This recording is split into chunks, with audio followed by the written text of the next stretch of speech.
सभी मसीही भाई बहनों को यीशु के नाम में शालोम, प्रेज द लॉर्ड, जय मसीह की। यीशु द सेवियर मिनिस्ट्री और प्रभु यीशु मसीह में आपका भाई जेम्स आप सभी का इस बाइबल अध्ययन कार्यक्रम में एक बार फिर से बहुत बहुत स्वागत और परमेश्वर का धन्यवाद करते हैं। मेरे प्यारे भाई बहनों, आज से हम इब्रानियों की पत्री का अध्ययन शुरू करने जा रहे हैं और एक छोटी सी प्रार्थना के साथ आज के अध्ययन को हम शुरू करेंगे। हालेलुया, धन्यवाद पिता परमेश्वर, धन्यवाद आपके अद्भुत रीति वाले प्रेम के लिए जो आपने अपने इकलौते पुत्र को देकर हम सभी पर प्रकट किया। धन्यवाद करते महान पिता परमेश्वर आपके अनुग्रह, आपके महान प्रेम, आपकी तमाम आशीषों के लिए। धन्यवाद करते महान पिता परमेश्वर इस बाइबल अध्ययन कार्यक्रम के लिए जिससे हम आत्मिक रूप से आशीषित हो रहे हैं।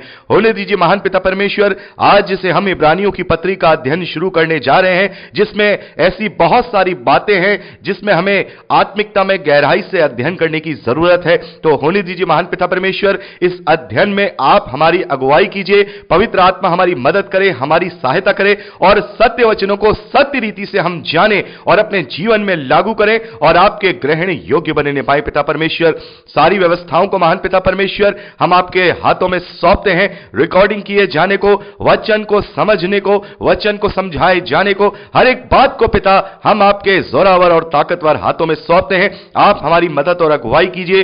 सारा आदर देते हैं, सारी महिमा देते हैं और इस प्रार्थना को यीशु के सामर्थी नाम में मांगते हैं, आमीन। मेरे प्यारे भाई बहनों, अपने अध्ययन को शुरू करने से पहले हमेशा की तरह हम इस पत्री का भी एक छोटा सा परिचय लेंगे। इब्रानियों की जो पत्री है वो ऐसे मसीही विश्वासियों के समूह के नाम लिखी गई थी जो बढ़ते हुए विरोध के कारण अपने मसीही विश्वास को त्यागने के खतरे में थे। लेखक उन्हें अपने विश्वास में बने रहने के लिए उत्साहित करता है।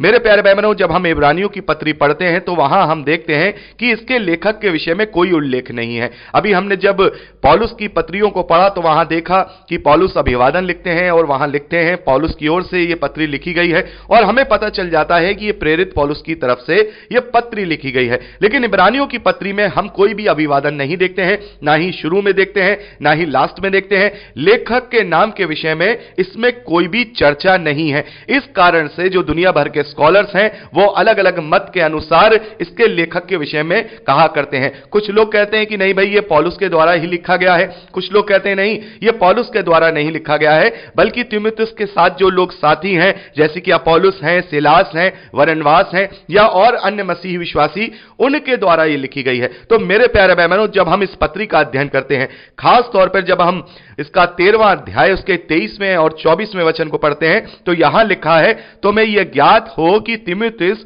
हमारा भाई छूट गया है और यदि वह शीघ्र आ गया तो मैं उसके साथ तुमसे भेंट करूंगा। तो यहां लिखा है तीमुथियुस के विषय में कि वो छूट गया है। कहां से छूट गया है? इंग्लिश की बाइबल में जब हम पढ़ते हैं तो वहां शब्द आया है लिबर्टी, और लिबर्टी का मतलब होता है रिहा होना या आजाद होना या स्वतंत्र होना। तो संभवतः यहां तीमुथियुस के विषय में यह लिखा गया है कि तीमुथियुस जेल से रिहा हो गया है और यदि वो मेरे पास आएगा तो मैं उसके साथ तुमसे भेंट करूंगा। तो इसका मतलब यह है कि तीमुथियुस जेल से रिहा हुआ है और पौलुस के समय तक तीमुथियुस जेल में नहीं था, यानी यह पौलुस के बाद के समय में लिखी गई है जब तीमुथियुस और अन्य मसीह विश्वासियों पर उत्पीड़न हो रहा था, उन्हें जेल में डाल दिया गया था और उनमें से केवल तीमुथियुस ही जेल से रिहा हुआ है। और ये जो पत्री लिखी गई है 24वें वचन में जब हम पढ़ते हैं, अपने सब अगुओं और सब पवित्र लोगों को नमस्कार कहो, इटली वाले तुम्हें नमस्कार कहते हैं। इटली वाले तुम्हें नमस्कार कहते हैं। तो ये जो पत्री है संभवतः ये इटली में लिखी गई है और ये तीमुथियुस के किसी साथी ने लिखी है और वो तीमुथियुस का इंतजार कर रहा है। उसके पास ये संदेश मिल गया है कि वो तीमुथियुस जो है जेल से रिहा हो गए हैं और वो जल्दी से मेरे पास आएंगे और मैं फिर तुम्हारे साथ भेंट करने आऊंगा। तो ये जो पत्री है ये तीमुथियुस के किसी साथी ने, जैसे कि संभवतः सिलास या बरनबास ने या अपोलोस के द्वारा लिखी गई है, जो तीमुथियुस के साथ प्रभु का कार्य करते थे मिलकर के, जो पौलुस के बाद के ये समय की हम ये पत्री कहेंगे। तो मेरे प्यारे भाई बहनों, इस पत्री को जब हम अध्ययन करते हैं और इसकी भाषा शैली को देखते हैं, मंदिर में जो बलिदान वगैरह है चढ़ाने की बात करते हैं, तो वहां से ये पता लगता है कि उस समय तक जब ये पत्री लिखी गई है मंदिर को डिस्ट्रॉय नहीं किया गया था, यानी जो यरूशलेम में जो मंदिर है उसको डिस्ट्रॉय नहीं किया गया था। और ये जो मंदिर है ये करीब 70 AD में डिस्ट्रॉय किया किया गया, इसे जो है वहां पर यहूदियों को परेशान किया गया, वहां से बाहर निकाल दिया गया और मंदिर को तबाह कर दिया गया, तोड़ दिया गया। तो 70 एडी से पहले ये पत्री लिखी गई है और ज्यादातर स्कॉलर्स का ये मानना है ये जो पत्री है संभव था ये 68 एडी और 70 एडी से पहले बीच में कहीं लिखी गई है, जब यहूदियों का उत्पीड़न मसीही विश्वासियों पर बढ़ गया था। और उसी के तुरंत बाद हम देखते हैं कि जो रोमी साम्राज्य है उन्होंने यहूदियों को पूरे राज्य में से बाहर निकाल दिया था, मंदिर तोड़ दिया था, बलि वगैरह सब बंद करा दी थी, जैसा कि प्रभु यीशु मसीह ने इसकी भविष्यवाणी भी की है मत्ती के सुसमाचार 24वें अध्याय में कि इस मंदिर की एक ईंट से ईंट ना बाकी रहेगी, यह ढहा दिया जाएगा।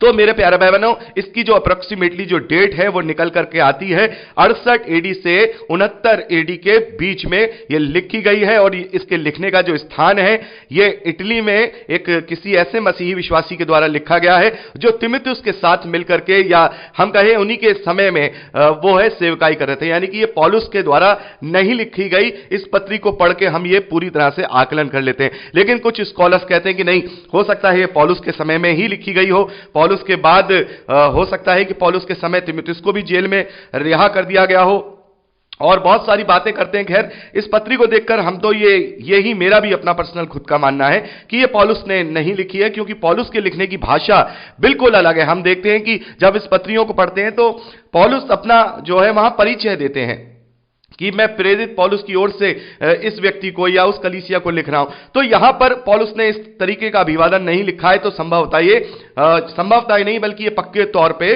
पौलुस के द्वारा नहीं लिखी गई है। लेकिन हां, ये हो सकता है कि ये सिलास के द्वारा या बरनबास के द्वारा या पौलुस के द्वारा या हो सकता है तीतुस के द्वारा या हो सकता है मरकुस के द्वारा भी लिखी गई हो। तो इसका कोई भी हम अच्छी तरह से फुल प्रूफ तरीके से ये बात नहीं जानते हैं कि इब्रानियों की पत्री किस लेखक के द्वारा लिखी गई थी, लेकिन इस पत्री में जो बातें लिखी हैं वो ही बहुत अधिक महत्वपूर्ण है। इसीलिए इस पत्री को नए नियम में शामिल किया गया, क्योंकि यह विश्वास को बढ़ाने के लिए बहुत ही महत्वपूर्ण एक पत्री है। हम विश्वास में प्रबल हो सकते हैं और प्रभु यीशु मसीह की जो श्रेष्ठता है, जो प्रभु यीशु मसीह की सुप्रीमनेस है, वो ये पत्री हमें बताती है। मेरे प्यारे भाई बहनों, जब हम इस पत्री का अध्ययन करते हैं तो प्रभु यीशु मसीह की श्रेष्ठता के विषय में हम यहां पढ़ते हैं। यहां हम देखते हैं कि प्रभु यीशु मसीह को स्वर्गदूतों से भी श्रेष्ठ बताया गया है। प्रभु यीशु मसीह को मूसा और यहोशू और जो अन्य जो लोग हैं प्रभु यीशु मसीह से पहले आए हैं उनसे भी श्रेष्ठ और सुप्रीम बताया गया है। प्रभु यीशु मसीह को महायाजक, सर्वश्रेष्ठ महायाजक और बलिदान बताया गया है। और हम देखते हैं इसमें प्रभु यीशु मसीह की जो वाचा है उसकी श्रेष्ठता को बताया गया है कि अब प्रभु यीशु मसीह ने जो वाचा बांधी है वो अपने लहू के द्वारा बांधी है, अपने बलिदान के द्वारा उसने नई वाचा के पश्चाताप को पूरा किया है। इस पत्री में हम इस बात को देखते हैं और प्रभु यीशु मसीह के बलिदान की श्रेष्ठता के विषय में भी हम इस पत्री में पढ़ते हैं, और विश्वास की श्रेष्ठता, जो विश्वास के द्वारा उद्धार है उसकी श्रेष्ठता, उसके विषय में भी हम इस पत्री में पढ़ते हैं। तो हम देखते हैं कि प्रभु यीशु मसीह की सुप्रीमनेस और उसकी श्रेष्ठता यहां इस पत्री में बहुत अच्छे से बताई गई है और नई वाचा के विषय में बताया गया है। और खास तौर पर हमें इस पत्री में उस बात का जवाब मिलता है जो कि हम देखते हैं कि प्रभु यीशु मसीह का जब पुनरुत्थान होता है और जो मरियम है प्रभु यीशु मसीह को छूना चाहती हैं और प्रभु यीशु मसीह मरियम से कहते हैं कि मुझे अभी मत छू, अभी मैं पिता के पास ऊपर नहीं गया हूं। और हम देखते हैं शाम को प्रभु यीशु मसीह फिर अपने चेलों को दर्शन देते हैं। तो ये जो समय था, ये पीरियड था, ये कहां प्रभु यीशु मसीह गए, वो ऊपर क्यों गए और ऊपर जाना उनके लिए क्यों जरूरी था, अपने पिता के पास जाना जरूरी क्यों था, पिता से मिलने से पहले मरियम उन्हें क्यों नहीं छू सकती थी। तो इन सब सवालों के जवाब हमें इब्रानियों की पत्री का जब हम अध्ययन करेंगे 7वें और 8वें अध्याय को, तब हम इस बात को जान पाएंगे कि कैसे वो सर्वश्रेष्ठ बलिदान है और वो सर्वश्रेष्ठ महायाजक है और उसने अपना बलिदान कैसे परमेश्वर को उसकी वेदी पर, जो असली वेदी स्वर्ग में है, उसमें चढ़ाया। इसके विषय में हम अच्छे से अध्ययन करेंगे। तो मेरे प्यारे भाई बहनों, जब हम इस पत्री का अध्ययन करें तो बहुत ही गंभीरता के साथ इस पत्री का अध्ययन करें, क्योंकि यहां पर हमें विश्वास की श्रेष्ठता के विषय में भी बताया गया है, विश्वास के योद्धाओं के विषय में बताया गया है। प्रभु यीशु मसीह परमेश्वर का पुत्र है, ये यहां पर अच्छे से बताया गया है, स्वर्गदूतों से भी बढ़कर है। और बहुत सारी चीजों को हम यहां पर इस पत्री में अध्ययन करेंगे, तो आप लोग इसको पूरी गंभीरता के साथ इसका अध्ययन करिएगा।